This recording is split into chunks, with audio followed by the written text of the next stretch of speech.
જો અમે તો આવી ગયા છીએ બોટાદમાં. પાળિયાદના ડૉક્ટર સાહેબ છે ભરતભાઈ કોસિયાણી સાહેબને ત્યાં વાસ્તુ પૂજન છે.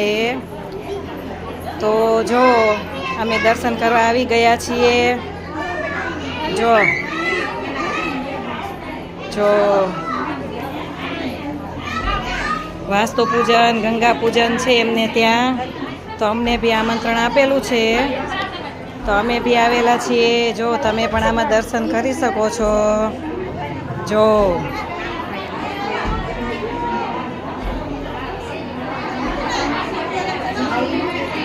જો